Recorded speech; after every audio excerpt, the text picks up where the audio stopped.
Hello दोस्तों, कैसे हैं आप सब। ये मैं आपसे इसलिए आज पूछ रहा हूँ क्योंकि ये सवाल आज मुझसे मोदी जी ने पूछा। क्या आरजे, कैसे हो भैया। फिर उन्होंने ये भी बोल दिया, रौनक ने ही आरजे नाम पॉपुलर कर दिया। और फिर उन्होंने मुझे बधाई भी दी। बहुत बहुत बधाई आपको। तो मैंने भी उनको बदले में बउआ सुना दिया। नमस्ते सर, मैं बउआ बोल रहा हूँ। बहुत बहुत धन्यवाद। थैंक यू भैया। और ये सब इसलिए हुआ क्योंकि मैं नॉमिनेटेड था मोस्ट क्रिएटिव कंटेंट क्रिएटर की कैटेगरी में। 3 दिन वोटिंग चली। वोटिंग न तो ईवीएम से थी, न बैलेट पेपर से, ऑनलाइन वोटिंग करी गई। पूरे देश ने भर भर के वोट दिया और आप लोगों के प्यार की वजह से और थोड़ा सा खुद का भी टैलेंट मेरा रहा ही होगा, तभी आपके भाई को मिला ही ये वाला अवार्ड। सबका भर भर के शुक्रिया। पार्टी ड्यू रहेगी दोस्तों, लेकिन इस दिन को हमेशा यादगार बनाने के लिए big big big thank you. वैसे दिन तो इंग्लैंड वालों के लिए भी यादगार ही रहा होगा। ऐसी धुलाई हुई है कि बेसबॉल वाले भूत कभी नहीं भूलेंगे हैं इसको। इतना तो हम होली की गुजिया में खोया नहीं भरते जितना भारतीय बल्लेबाजों ने आज इंग्लैंडियों में भूसा भरा है। दिन का खेल की शुरुआत हुई, शुभमन गिल और रोहित शर्मा आए। नाश्ते में जूस नहीं पिया होगा ऐसा लग रहा है, इसीलिए प्यास मिटाने के लिए इंग्लैंड वालों का खून पी लिया इन लोगों ने। ऐसी धुनाई करी है कि पहले सेशन में अगर क्रिकेट में आत्मसमर्पण करने का कोई कॉन्सेप्ट होता तो बेन स्टोक्स वो कर देते। रोहित की तो कल ही हो गई थी। शुभमन गिल ने हाफ सेंचुरी आज सुबह कंप्लीट करी और देखते ही देखते दोनों अपनी सेंचुरी तक भी पहुंच गए।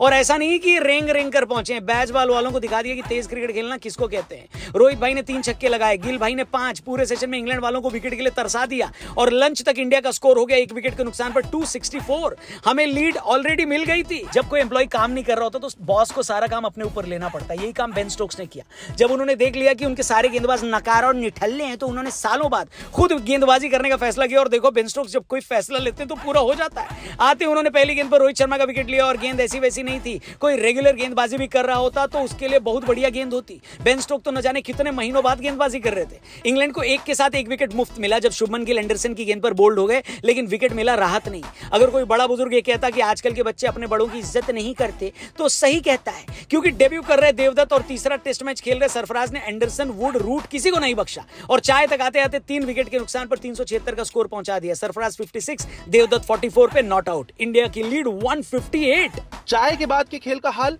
मैं बता देता हूँ आपको। रौनक भाई कहीं चले गए। 1 मिनट, मैं कौन हूँ? रौनक भाई कहाँ चले गए? पहले सवाल का जवाब जरूरी नहीं है। दूसरे सवाल का जवाब यह है कि नेशनल क्रिएटर्स अवार्ड में रौनक भाई को इतना बड़ा अवार्ड मिला है तो वो पार्टी करने चले गए।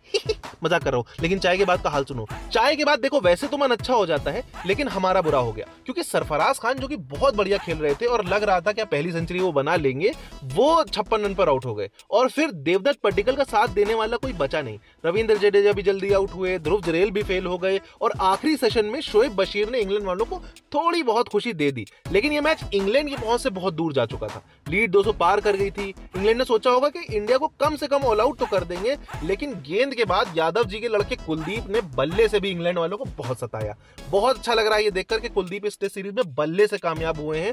उन्होंने पिछले मैच में भी 100 से ज्यादा गेंद खेली थी देखो, और इस मैच में भी 50 से ज्यादा खेल चुके हैं और दिन का खेल खत्म होने पर नॉट आउट है। इंडिया ने बना लिए हैं 8 विकेट के नुकसान पर 473 रन। लीड हो गई है 255 की। और अब इस लीड के साथ अगर हमें दोबारा बल्लेबाजी करनी पड़ी, इसका मतलब हमने दूसरी इनिंग में गेंदबाजी गड़बड़ करी है भाई साहब। लेकिन देखते हैं इंग्लैंड वाले कल क्या करते हैं। जो भी होगा कल शाम आपको हम यहीं पर बताएंगे। हम मतलब मैं नहीं हूंगा, रौनक भाई होंगे। आप चैनल सब्सक्राइब कर दीजिए, फेसबुक पर देख रहे हैं तो पेज लाइक कर दीजिए। और हाँ, रौनक भाई को अवार्ड की मुबारकबाद भी कमेंट में दे सकते हैं। सारे पढ़ेंगे, वो बोल के गए मुझसे। मिलते हैं आपसे कल शाम को। जय हिंद।